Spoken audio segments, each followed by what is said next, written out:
ಅಂದ್ರೆ ನಾವು ಆ ಭಾಗದವರಿದ್ರು, ಈ ಭಾಗದವರಿದ್ರು, ನಾವೆಲ್ಲ ಮಕ್ಕಳು ಒಂದೇ ತಾಯಿ ಮಕ್ಕಳು ಅಂತ ಹೇಳಿ ನೀವು ನಮ್ಮನ್ನ ಈ ವೇದಿಕೆಗೆ ಸೇರಿಸಿ ಇತಿಹಾಸವನ್ನ ಸೃಷ್ಟಿ ಮಾಡಿದ್ದಾರೆ.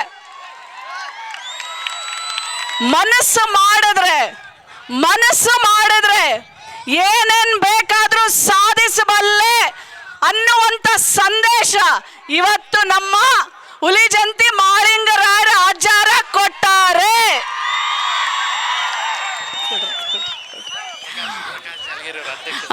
ಪ್ರಕಾಶ್ ಜಾಲಗಿರವರಂತೂ ಅಕ್ಕ ಅಕ್ಕ ಅಕ್ಕ ನೀವು ಬರಬೇಕು ಅಕ್ಕ ಅನ್ನೋದು ಒಂದು ಬಿಟ್ರೆ ಅವನ ಎದೆಯಲ್ಲಿ ನಾನು ನಿಜಾನ ಸಂಗೊಳ್ಳಿ ರಾಯಣ್ಣನ ನೋಡ್ತೀನಿ ಕಣ. ನೀನು ಎದೆಯಲ್ಲಿ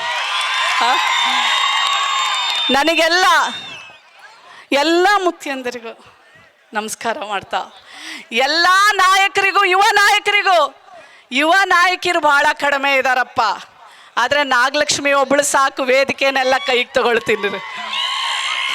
ತಂಗಿರಿ ಬರ್ರಿ, ಯಾರು ಕರಿಯಲ್ಲ, ನನ್ನ ಜೋಡಿ ಬರ್ರಿ, 4 ಜನ ಇದೀವಿ, ಬರ್ರಿ ನಿಂತ್ಕೊಳ್ಳಿ ಅಲ್ರಿ ಅಣ್ಣ, ನಿಂತ್ಕೊಳ್ಳಿ ಅಲ್ಲ, ಬರ್ರಿ.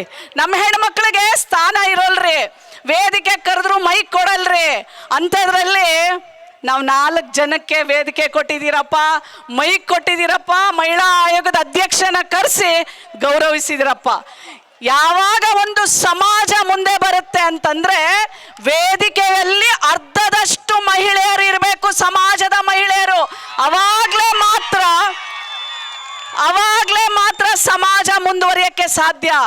ಡಾಕ್ಟರ್ BR ಅಂಬೇಡ್ಕರ್ ಒಂದು ಮಾತು ಹೇಳ್ತಾರೆ, ಯಾವ ಸಮಾಜವನ್ನ ನೀವು ಕೇಳಿಸ್ಕೊಳ್ರೋ, ಯಾವ ಸಮಾಜವನ್ನ ನೀವು ನಮ್ಮ ಸಮಾಜ ಬಹಳ ಬೆಳೆದೈತೆ ಅಂತ ಹೇಳ್ತಿರಲ್ರಿ, ನಿಮ್ಮ ಸಮಾಜ ಬೆಳೆದಿದೆ ಅಂತ ನಿಮ್ಮನ್ನ ನೀವು ಲೆಕ್ಕ ಹಾಕಬೇಕಾದ್ರೆ ಆ ಸಮಾಜದ ಹೆಣ್ಣು ಮಗಳ ಸ್ಥಿತಿಗತಿಗಳನ್ನ ಅಳಿಬೇಕು. ಅವಾಗ ಮಾತ್ರ ಆ ಸಮಾಜ ಬೆಳೆದಿದೆ ಅಂತ ಹೇಳಕ್ಕೆ ಸಾಧ್ಯ. ಹೌದಾ ಇಲ್ಲ? ನನ್ನ ಜೋಡಿ ನೀವೆಲ್ಲರೂ ನೋಡಿ, ನಮ್ಮ ತಂಗಿ ಮೊದಲು ಹಾಡು ಹೇಳಿದ್ಲಂತೆ. ಯಾವ ಹಾಡು ಹಾಡಿದ್ಲು ಅಲ್ರೋ?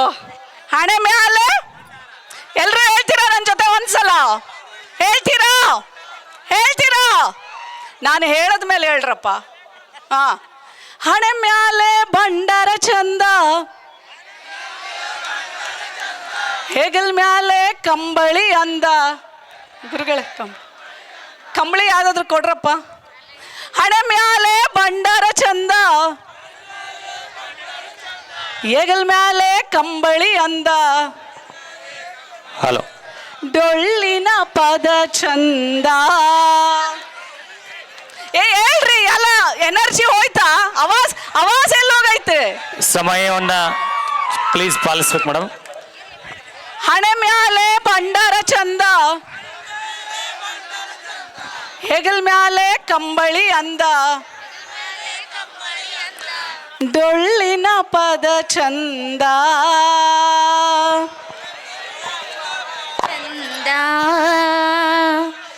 ನಮ್ಮ ಸಂಸ್ಕೃತಿ ಶ್ರೀಗಂಧ.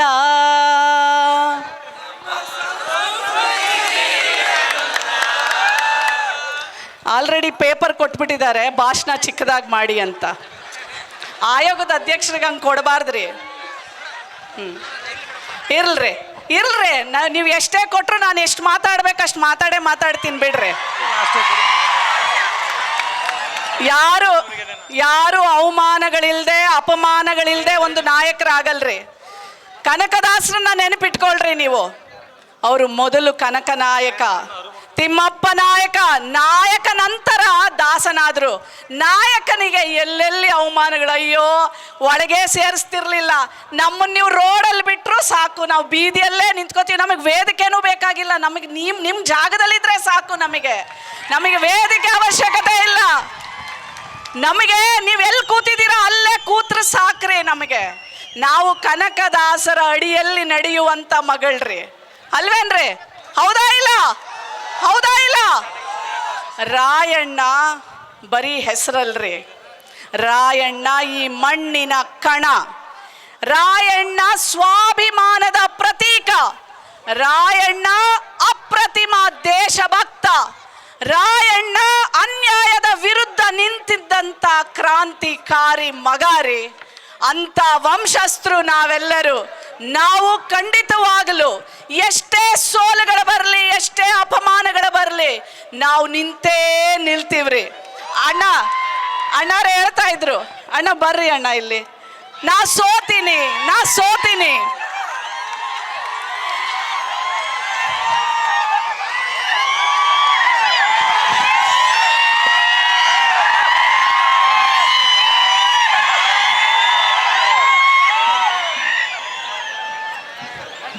ಸೋತು ಬರೀ ಸೋಲು ಉಣದೆ ಗೆದ್ರೆ ಅದು ಬರೀ ಗೆಲುವಷ್ಟೇ ರೀ. ಸೋತು ಗೆದ್ರೆ ಅದು ಇತಿಹಾಸ ಅಣ್ಣರೇ, ಇತಿಹಾಸ. ಯಾವಾಗ್ಲೂ ನಾನು ಹೆಚ್ಚಿಗೆನು ಮಾತಾಡಲ್ಲ ಬಿಡ್ರಿ. ಈಗ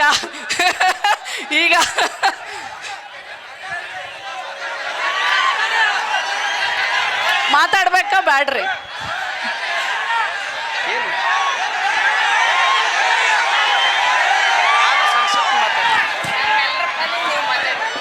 ನಮ್ಮ ಹೆಣ್ಮಕ್ಳು ಏನು ಹೇಳ್ತಾ ಇದಾರೆ ಗೊತ್ತಾ ಮೇಡಮ್, ನಾವು ಯಾರೂ ಮಾತಾಡಲ್ರಿ, ನೀವು ಒಬ್ಬರೇ ಮಾತಾಡ್ರಿ, ಆ ಟೈಮ್ ಎಲ್ಲ ತಗೋರಿ ಅಂತ.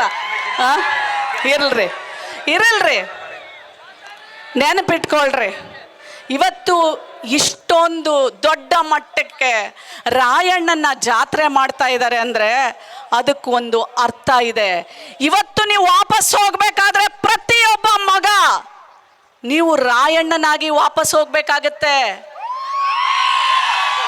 ಹಂಗಂದ್ರೆ ಏನರ್ಥ?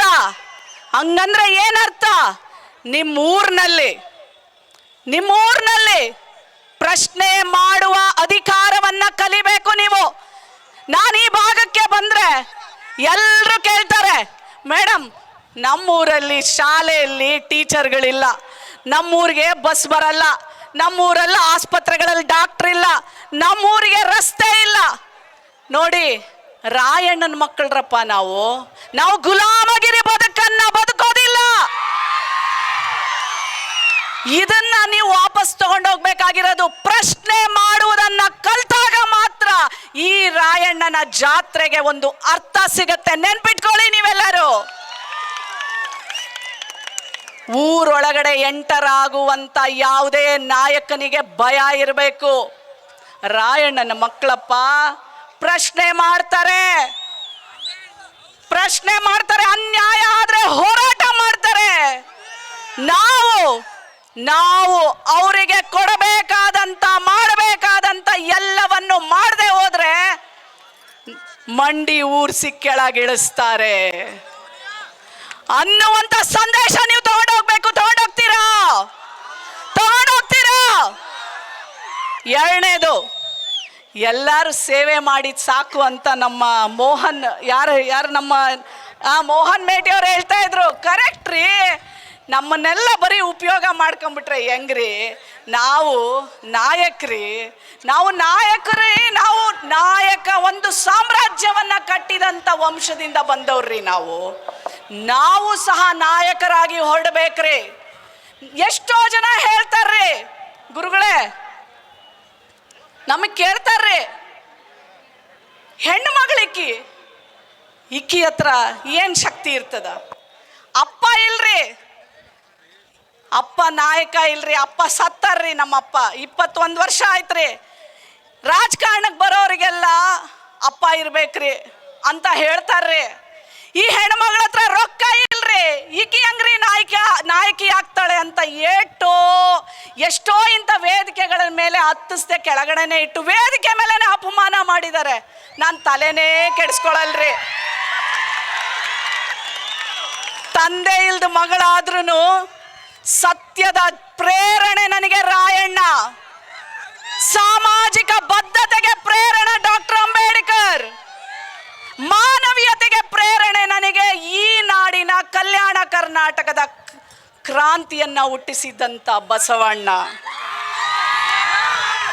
ಇವರೆಲ್ಲರೂ ರಾಯಣ್ಣನ ಕೃಪೆ, ಅಂಬೇಡ್ಕರ್ ಅವರ ಶಕ್ತಿ, ಬಸವಣ್ಣನವರ ಮನುಷ್ಯತ್ವ ಇಷ್ಟಿದ ಮೇಲೆ ಯಾವ ಸಂಪತ್ತಿದ್ದವರು ಏನು ಮಾಡಕ್ಕಾಗುದಿಲ್ರಿ.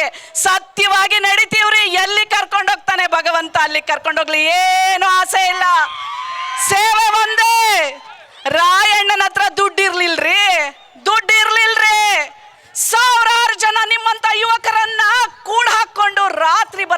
ಊರಿಗೆ ಕೇಳಕ್ರಿ, ಏನಾದರೂ ಕೊಡ್ರವ, ಸಾವಿರಾರು ಜನ ನನ್ನ ಜೊತೆ ಇದ್ದಾರೆ, ಕಿತ್ತೂರನ್ನ ಉಳಿಸ್ಬೇಕು, ಅವರಿಗೆ ಉಣಿಸ್ಬೇಕವ್ವ ತಾಯಿ ಅಂತ ಭಿಕ್ಷೆ ಬೇಡ್ತಾರೆ. ಅವರು ಬಂದು ಜನ ಹೇಳ್ತಾರೆ, ಒಂದು ಹೆಣ್ಣು ಮಗಳು ಬರ್ತಾಳೆ, ತನ್ನ ಮಾಂಗಲ್ಯವನ್ನು ಕೊಡ್ತಾಳೆ, ರಾಯಣ್ಣ ಈ ಮಾಂಗಲ್ಯವನ್ನು ತಗೊಂಡೋಗಿ ರಾಯಣ್ಣ ನೀನು.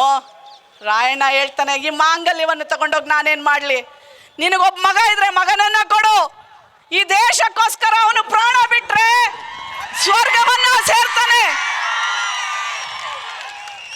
ಅಂತ ಹೇಳಿದಾಗ ಒಬ್ಬ ತಾಯಿಗೆ ಒಬ್ಬ ಮಗ ಇರ್ತಾನೆ, ಕುರುಡನನ್ನ ಕರ್ಕೊಂಬಂದು ಕೊಡ್ತಾಳೆ. ನಿನ್ನ ಮಗ ಕುರುಡ ತಾಯಿ, ನಾ ಏನು ಮಾಡಲಿ ಅಂದಾಗ ಆ ತಾಯಿ ಹೇಳ್ತಾಳೆ, ರಾಯಣ್ಣ ನಿನ್ನನ್ನು ಯಾರಾದರೂ ಒಡೆಯಕ್ಕೆ ಬಂದ್ರೆ ನನ್ನ ಮಗನಿಗೆ ಬೀಳಲಿ ಆ ಏಟು, ರಾಯಣ್ಣ ನೀನು ಉಳಿಬೇಕು ಈ ಭೂಮಿಯಾಗ ಅಂತ ಹೇಳ್ತಾರೆ ಆ ತಾಯಿ. ಆ ತಾಯಿ ನಿಮ್ಮೆಲ್ಲರ ತಾಯಿ ಆಗಬೇಕು. ನನಗೆ ನೀವೆಲ್ಲ ರಾಯಣ್ಣರೇ, ನನಗೆ ನೀವೆಲ್ಲರೂ ರಾಯಣ್ಣನೇ. ನೆನಪಿಟ್ಕೊಳ್ಳಿ, ರಾಯಣ್ಣನಿಗೆ ಯಾವುದು ಜಾತಿ ಇರಲಿಲ್ಲ. ಕಿತ್ತೂರು ರಾಣಿ ಚೆನ್ನಮ್ಮನೇ ತಾಯಿ. ಆ ತಾಯಿಗೆ ಎಲ್ಲರೂ ರಾಯಣ್ಣನೇ. ಇವತ್ತಿನಿಂದ ಪ್ರತಿಯೊಂದು ಮನೆಯಲ್ಲಿ ಒಬ್ಬ ರಾಯಣ್ಣ ಹುಟ್ಟು ಬರಲಿ, ಒಬ್ಬ ಕಿತ್ತೂರು ರಾಣಿ ಚೆನ್ನಮ್ಮ ಹುಟ್ಟು ಬರಲಿ. Madam please. ಆಯ್ತು, ಮುಗೀತು, ಪ್ಲೀಸ್. ಆಯ್ತು ರೀ, 5 ನಿಮಿಷ ರೀ, ಮುಗಿಸ್ತೀನಿ ರೀ, 5 ನಿಮಿಷ. ಆಯ್ತು ರೀ 5 ನಿಮಿಷ ರೀ, 5 ನಿಮಿಷ ರೀ, 5 ನಿಮಿಷ ರೀ. ಆಯ್ತು ರೀ, ಇಲ್ಲಿ ಕೇಳ್ರಿ,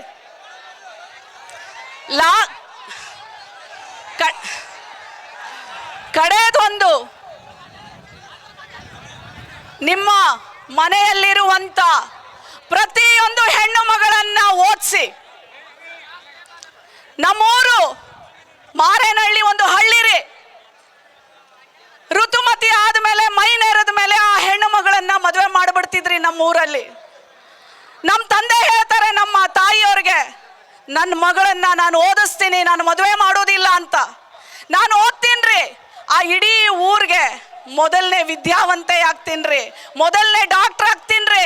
ಇವತ್ತು ನೋಡ್ರಿ, ಮಹಿಳಾ ಆಯೋಗದ ಅಧ್ಯಕ್ಷೆಯಾಗಿ ವಿಜಯಪುರ ಜಿಲ್ಲೆಯ ವೇದಿಕೆಗೆ ಬಂದೀನಿ. ನಿಮ್ಮನೆ ಪ್ರತಿಯೊಂದು ಹೆಣ್ಣುಮಗಳನ್ನ ಓದಿಸ್ಬೇಕ್ರಿ. ಇದು ಇವತ್ತು ರಾಯಣ್ಣ ಜಾತ್ರೆಯ ಪ್ರಮಾಣ. ಮಾಡ್ತೀರಾ?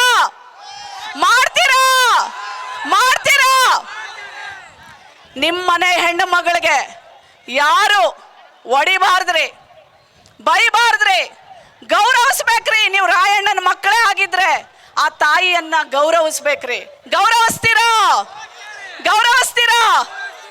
ಕಡೆಯದಾಗಿ 2 ಲೈನು ಸಂಕಲ್ಪ ನಿಮ್ಮ ಕೈಯಲ್ಲೆಲ್ಲ ಮಾಡಿಸ್ಬಿಟ್ಟು ನನ್ನ ಮಾತಿಗೆ ವಿರಾಮ ಕೊಡ್ತೇನೆ.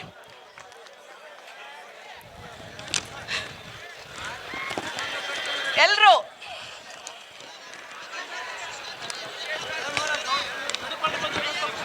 ಆಯ್ತು. ಇಲ್ಲಿ ಬಹಳಷ್ಟು ಬಿಜಾಪುರದವ್ರು ಎಲ್ಲಾ ಭಾಗದಿಂದ ಬಂದಿದ್ದೀರಪ್ಪ. ಎಲ್ರಿಗೂ ಧನ್ಯವಾದಗಳನ್ನ ಹೇಳ್ತಾ, ಕಡೆಯದಾಗಿ ನಮ್ಮ ಸಂಕಲ್ಪ, ನಾನು ಹೇಳೋದಕ್ಕೆಲ್ಲ ನೀವು ರಾಯಣ್ಣ ಅಂತ ಹೆಸರು ಸೇರಿಸ್ರಿ, ಸಾಕಾ? ಓಕೆ, ಸರಿನಾ? ಸ್ವಾಭಿಮಾನಕ್ಕೆ ಜೋರಾಗಿ, ಇನ್ನೂ ಜೋರಾಗಿ ಬರಬೇಕು. ಸ್ವಾಭಿಮಾನಕ್ಕೆ, ನ್ಯಾಯಕ್ಕಾಗಿ, ನಾಯಕತ್ವಕ್ಕಾಗಿ, ಹೋರಾಟಕ್ಕಾಗಿ, ಶಿಕ್ಷಣಕ್ಕಾಗಿ,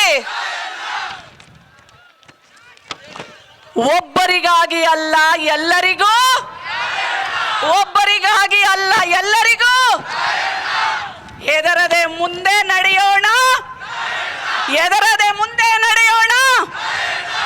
ಜೈ ರಾಯಣ್ಣ. ತುಂಬ ಹೃದಯದ ಧನ್ಯವಾದಗಳು ಮೇಡಮ್. ಅವರು ನಮ್ಮೆಲ್ಲರನ್ನ ಉದ್ದೇಶಿಸಿ ಮಾತನಾಡಿದ್ದಾರೆ. ಅವರಿಗೆ ಎಲ್ಲರೂ ಒಂದ್ಸಾರಿ ಜೋರಾಗಿ ಚಪ್ಪಾಳೆಯನ್ನು ತಟ್ಟೋಣ. ನನ್ನೆಲ್ಲ ಹಾರೈಕೆ, ಆಶೀರ್ವಾದ ನಿಮ್ಮ ಮನೆ ಮಗಳಿದ್ದ ಹಾಗೆ, ಚಿಕ್ಕವರಿಗೆ ತಾಯಿ ಇದ್ದ ಹಾಗೆ, ಮಹಿಳಾ ಆಯೋಗದ ಅಧ್ಯಕ್ಷೆಯ ಮನೆ ಬಾಗಿಲು ಯಾವಾಗಲೂ ತೆರೆದಿರುತ್ತೆ. ಯಾವುದೇ ಕೆಲಸ ಇರಲಿ, ನೀವು ಬಂದರೆ ಎಂಥ ಆಫೀಸರ್ ಇರಲಿ, ಯಾವ ಪೊಲೀಸ್ ಆಫೀಸರ್ ಇರಲಿ, ನಾನು ನಿಮ್ಮ ಜೊತೆ ಶಕ್ತಿಯಾಗಿ ಕಡೆ ಉಸಿರಿರೋವರೆಗೂ ನಿಂತ್ಕೊಳ್ತೀನಿ.